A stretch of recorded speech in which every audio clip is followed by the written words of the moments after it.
You're listening to Freight Famous, presented by Rose Rocket, bringing you the people that make trucking move. From behind the scenes into the limelight. Here's your host, Justin Bailie.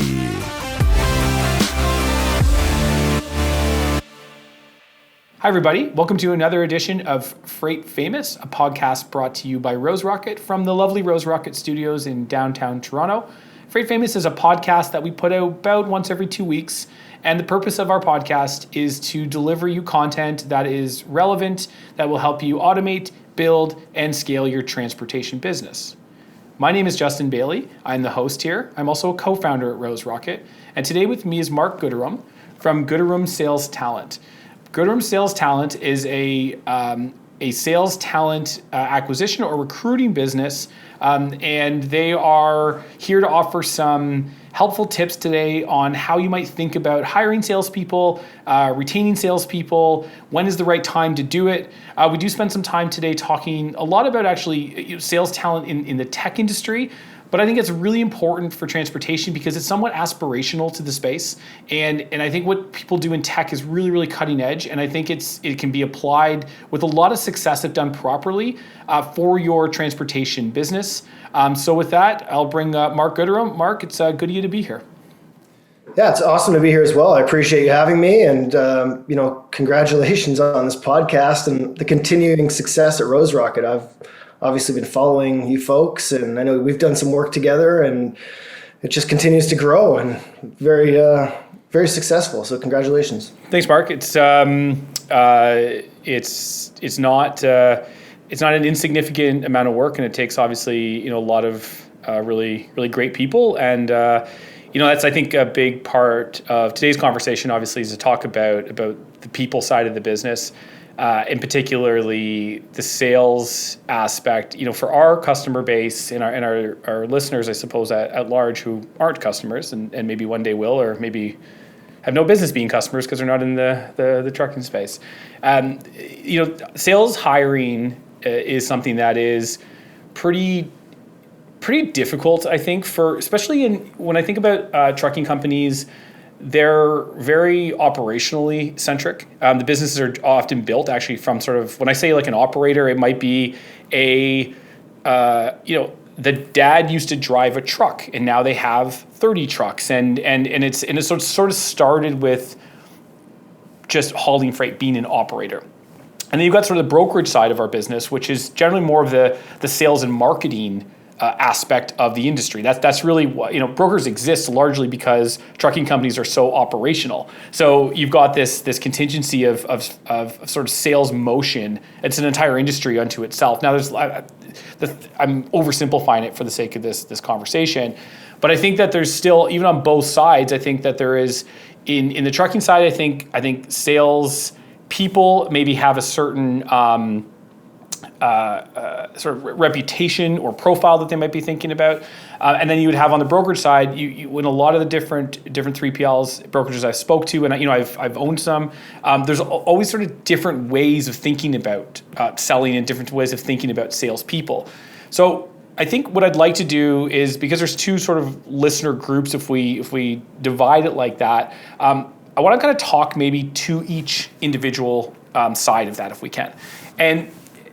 So your job as a recruiter is obviously companies are looking to outsource that function because of, quite frankly, how difficult it is. So maybe what I'd like to do is hear you speak about your job as a recruiter specifically and sort of the things that you do and how you came to be a recruiter, like maybe a little bit of background on Mark. And then what I'd like to be able to do is pull back and say, look, maybe some of our listeners are not going to engage with recruiters, so kind of giving back to the community. Let's give them some ideas and some tools and some tricks on how to maybe think about doing it themselves, or some things that can maybe expedite the process or reduce some of the pain in the process. So that's a lot to unpack, but let's start with with Mark and how did you come to be here today?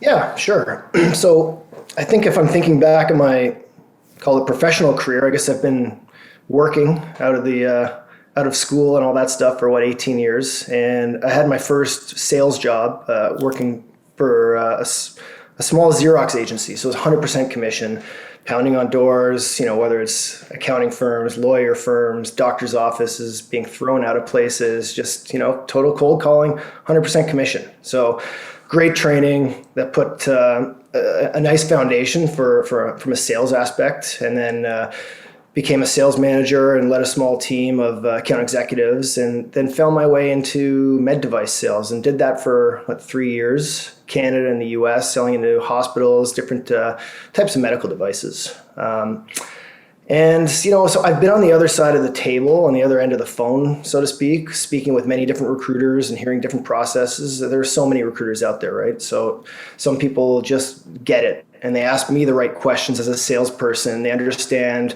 if I even want to leave my company and what would motivate me to leave and what's the top criteria to do that stuff. And then there's other people where you'll speak to and you can just feel that as a candidate, they're looking at me like an invoice, like a paycheck, and just go interview somewhere and I hope you get the job so I can get paid. So I think being in the sales capacity of things with my career has really helped me be a sales recruiter, because having conversations with account executives and sales leaders and directors and whatnot, I understand their world and I understand what they're going through. So I was at my desk one day in medical sales and, tinkering around on LinkedIn and saw a post by a recruiter, and I hadn't been looking at all. And I was just kind of, what's the pay out there these days? What are the opportunities out there? And I was click this, click that, and I ended up on a recruiting website, and there was a job for a sales recruiter, and it was in Aurora, and that's where I lived. So I thought, this looks great. So anyway, long story short, I got into a conversation with someone who owned a small recruiting firm, and I became sort of an independent consultant, self-employed, and became mentored by this person. Really learned a lot about the business and the integrity and just the recruiting process and the business in general. And it was in 2018 when I branded Gooderham Sales Talent, and just have a large network, whether it's through LinkedIn and my own community, and really hit the ground running. And it was a nice, pleasant surprise, but picked up clients quite quickly. Sort of a right place, right time thing. I remember going to a wedding, and my wife and I knew someone from Salesforce who was getting married. So there were a lot of salespeople there, and just sitting at a table with a sales leader and introduced me to a really cool Y Combinator alum, much like Rose Rocket. And things just started snowballing in a good way, picking up clients, and the rest is history. I mean, I think for the most part, we recruit in all different verticals from a sales capacity, but 95% of our clientele right now is within probably the tech space, SaaS. I think because I'm in Toronto, and Toronto is such a huge tech boom of a city, it's just kind of happened that way. It's it's really cool learning about so many different technologies out there and having conversations with account executives, and half the time you're thinking, wow, you sell that and that exists. It's just it's been a fun ride. Yeah, that's I've mentioned this before. It's one of my favorite parts of transportation industry, is just getting to see all the different types. And it's funny you say that. So maybe this isn't just a transportation experience. Maybe it's just an entrepreneur experience where it's fascinating getting to see all the different types of businesses that are out there. It's just like, that exists, that's a thing. And then you think, you kind of step back, like, yeah, it makes sense. I guess someone has to do the thing to do the thing to do the thing. So you see it. You touched on a couple things there. One being, when I think about like recruiting and the amount of outreach I get, so you think about kind of like outbound sales, for instance, like it's got to be one of the most prolific outbound sort of industry verticals that there are, that I get hit by I would say daily by various varying different types of recruiters, and so I think it's interesting that you're specifically working with sales people, filling sales roles, and largely having to be a pretty aggressive salesperson yourself in that part. Like, that's how you get business, is through selling. Now, like you said, it maybe isn't so much that way now. It's much more referral, and you're kind of working with some key customers, and it's account management maybe as much as it is about sales at this point. But certainly to get started, you had to walk the walk to be able to do it. You can't have a successful recruiting business if you didn't know how to sell yourself. So I think that probably gives you some unique insight into the people that you're looking at and you're hiring, and probably can vet out quite well. So I had never thought about recruiting because of you could be recruiting for engineers, you could be recruiting for truck drivers, but somebody who's done the work of selling to recruit for salespeople, I'm sure gives you. I think that's just an interesting angle and an interesting way to, be able to have empathy. I think from both sides of the fence. Yeah. I mean, you talk about when you say I'm selling, there's the sales component, and I think that's more when I'm speaking with the client or the prospect of a company that I might be working with. More so, talking about recruiting fees and structures and how we're going to do this and that, and there's some negotiating there. I don't like to look like someone the other day, a candidate was saying to me, hey, I can tell you're a good salesperson. You're doing a good job selling me on this company. And I don't like going into that mindset of I'm going to sell this candidate on an opportunity, because then I'm just falling into the danger of being every other recruiter that this person's had contact with over the past, 12 different people that have reached out to this person over the past week saying, you got to go here, you got to go there. I really try to look for reasons, and this might sound a little bit backwards, but I try to find reasons to say no to candidates, and I think it's a long-term play when we're screening candidates and going through, what are you selling now? What verticals, what are your deal sizes? And let's talk about your performance from last year and the year before. And if they're not checking all the boxes of what my client's looking for, then, I'm spending a lot of my time politely saying to candidates, no, this one's not for you, which I hope and I think that, differentiates myself from other recruiters that are saying, yeah, good enough. I want you to go interview there.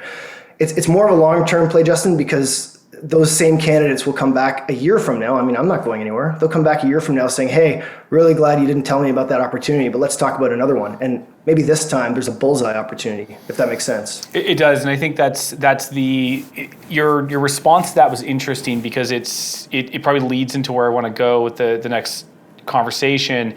Is that the word selling, and most people consuming this will be listening, not seeing it, but you could see a physical response when I use the word selling, because the term selling has become somewhat, almost, it can be viewed as derogatory if not put in the right fashion. And so I think that's one of the things when I want to speak about our trucking cohorts. They're often, and when you're a smaller trucking company, you're largely relying on potentially a couple or a few large accounts that you're working for. And you may be working very, very heavily, if not exclusively, for the brokerage community, because again, they're doing the work of securing a lot of the freight. You as a trucking company want to just simply, you want to move freight from A to B and make as much money as you possibly and reasonably can, and do it safely and effectively. As those companies start to grow, they want to start thinking about selling. How would you, so working in tech companies, which are generally very well funded, can spend money on all sorts of, not just the people themselves, but you can have 5 people in a sales process, and I can think of Rose Rocket. I don't want to say it's that many, but it actually might be. And so when you think about a company that's maybe smaller, that's thinking about hiring some of its first salespeople, how do you kind of coach them or talk to them about how can they approach it in a way that at least somewhat sets them up for success, or how to think about it in a way that will set them up for success? Yeah, good question. I mean, I think first I'd ask them why. Like, why do you need a salesperson now? Why not 2 months ago? And why not 6 months from now?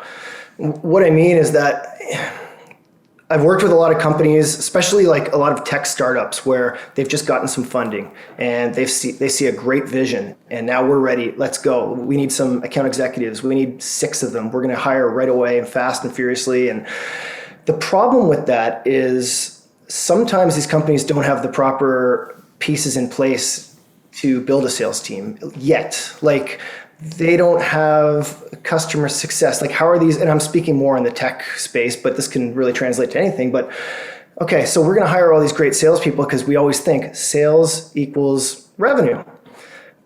So they call me, Mark, we need some great salespeople, and I deliver, and they've got these awesome overperforming salespeople that go out and close all this business, but they don't really have the product to implement yet. They don't have maybe, how are we going to onboard this customer? How are we going to train them? How are we going to do all that stuff? So you want to make sure you have all those key pieces in place, the back end people, whether it's solution consultants, engineers, and everything like that. It's almost like the salespeople need to be hired last.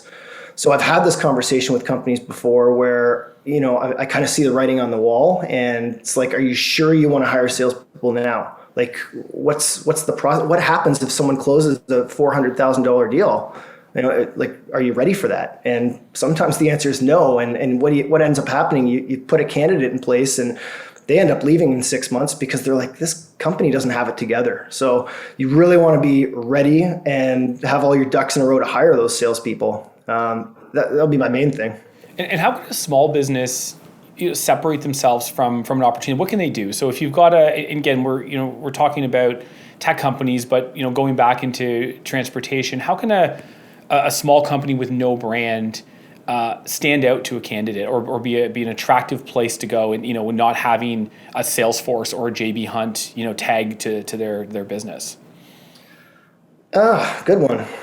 Could be culture. I mean, some people, young salespeople want to make sure that there's a culture that is going to offer training.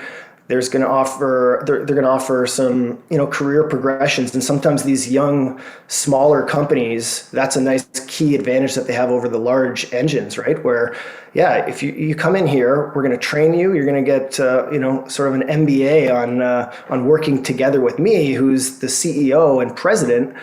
We're going to go together on calls. We're going to close business. And as we grow, you're sales hire number 1 or 2. There's an opportunity in, 12, 15 months, if things go well, and now we need 3 more salespeople, guess who's going to be the first person to be shoulder tapped, to be a bit of a team lead or a management role. So, we talk about a sales pitch, but it's a value prop you can really give a candidate on, the benefits of joining a small company and a real fast growing company. Also, you got to know your unique competitive advantages in the market, and we all like to think we have one. So if you really believe in it and you've got conviction and you're speaking to these potential candidates to join your company, then you want to talk about that.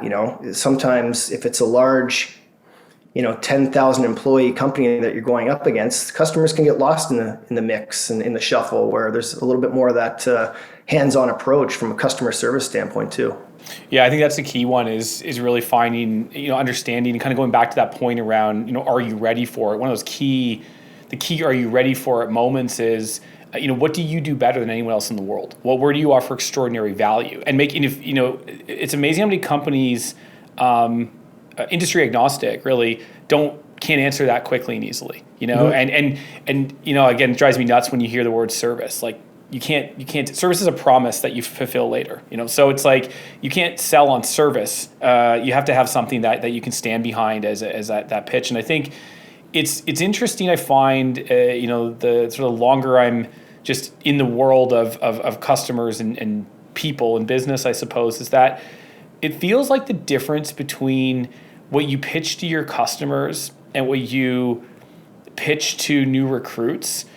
It starts feeling and sounding very, very similar. It's like it's that sort of the ethos, the value prop, the culture, which is sometimes spoken through words, sometimes through osmosis, but it seems to sound and feel very, very similar. And I think so the, I guess, advice I would give out is when you can say that you can see that your business is starting to sound and message very similar, no matter who you're speaking to.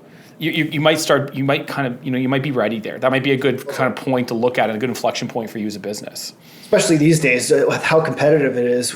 It's just a war on talent, right? Yeah. And there's so many companies that are hiring that, to your point, you're saying the same things to potential recruits that you're saying to your clients, because you have to give your value prop on why my company's great, because I know you're interviewing over there and 3 other companies. So just kind of pivoting from this a bit. So if we think about look, recruiters, to place a candidate is expensive, right? It has a high cost to it. I think I understand, again, as a business owner, why that is. I think I understand we don't have to go into like the unit economics, why it's that way, but we're just gonna have a frank conversation. It's an expensive thing when you look at doing it. Like, this is real money, right? To make a decision and go with that.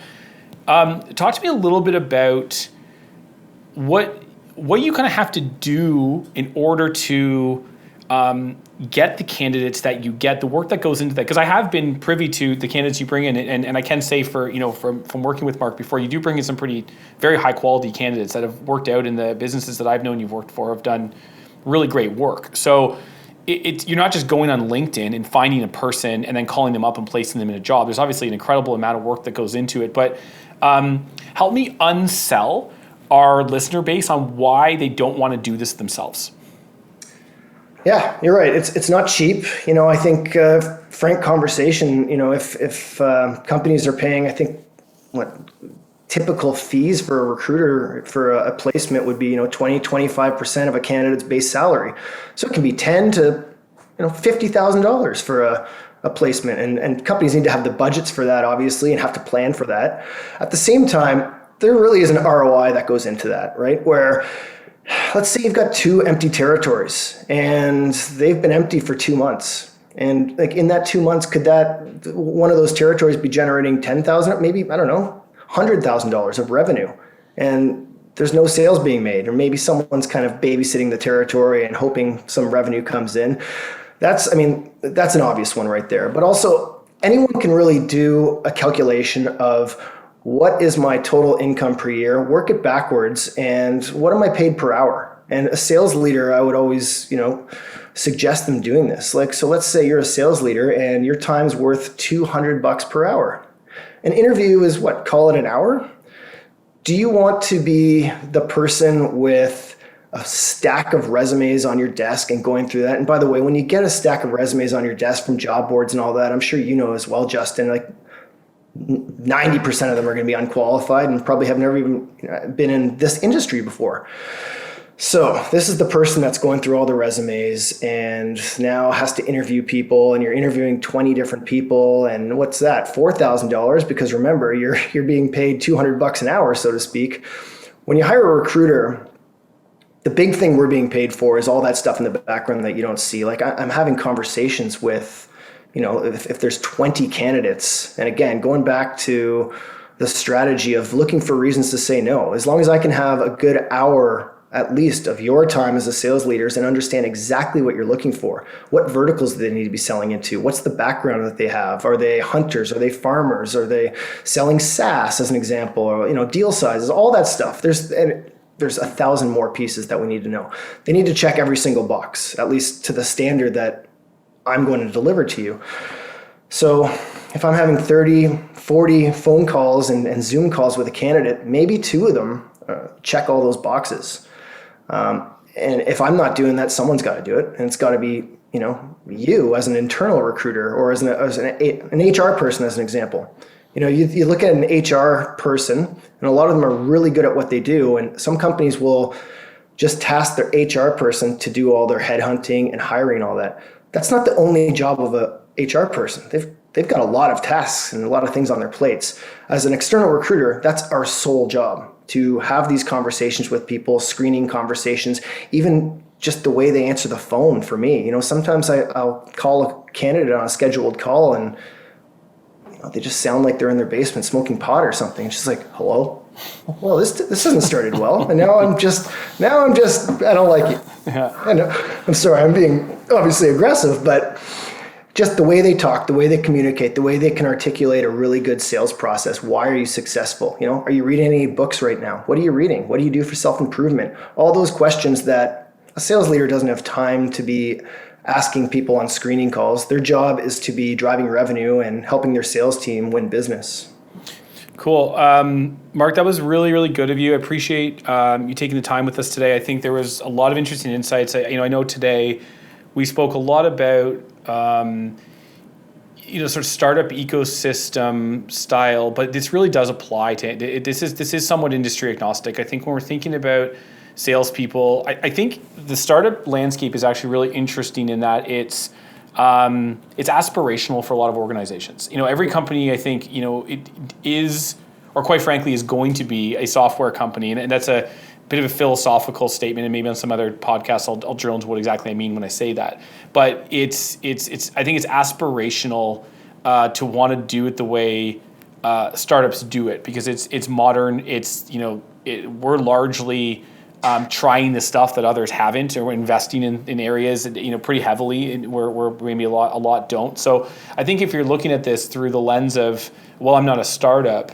Well, you know what? In many ways, that's who you should be looking at for your inspiration. And again, it's not all going to apply, because you quite frankly, and I'll just say this very plainly, startups often are using other people's money and not thinking about profitability to scale their business. And when you're a small or medium-sized or large, even for that matter, freight brokerage or trucking company, your business it has to be profitable to keep it going. You can't just, you're not raising venture capital to fund these, I don't even want to say experiments, but really, really high cost endeavors for the sake of scaling later. So even when we talked earlier, you're saying you should have all these systems built in place. The reality is, some of these companies just won't have the the time or the attention required to build them. They may have the people to do it, but someone to kind of manage that process. It's a luxury I think the technology companies can have. Yeah.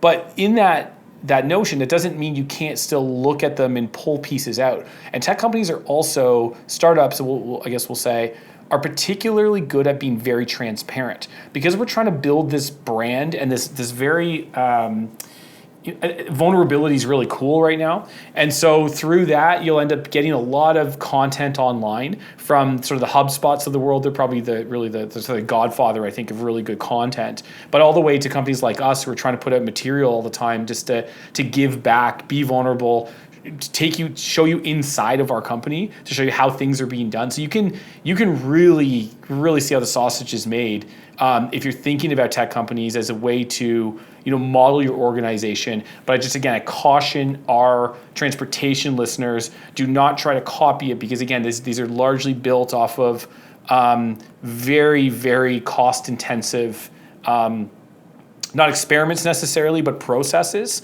because the businesses at that level are built they're built very intentionally very different than a business that's looking at its P&L for the purpose of profitability, which is quite frankly 99% of the businesses out there. So just the caution is disconnect at that point where it's like, we should hire, and you kind of alluded to this earlier, a customer success manager, a pre-sales consultant, you can't. It doesn't work at a business like that. But the methodology, the way that startups are thinking about customer service, customer experiencing, time to value, onboard, these are things that just don't exist in a maybe a more a traditional, sort of your dad's sales business. And so I think you can parse accordingly. And so, again, I think that there's a lot of value in the feedback from the startup ecosystem. So I appreciate that, kind of taking the conversation in that direction,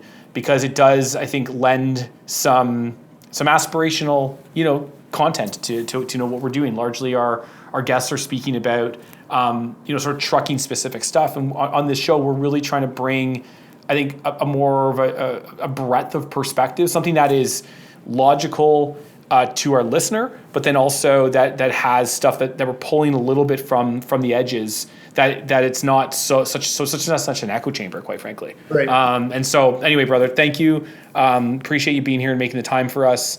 And we'll talk soon. Yeah, no, thank you. I really appreciate it. Happy to come back anytime, and always a pleasure. Appreciate it, Justin. Okay, man. We'll see you soon. All right, take care. Okay, see you. Bye.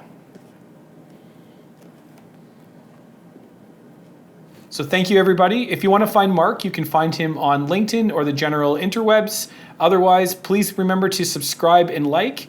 We'll see you again soon.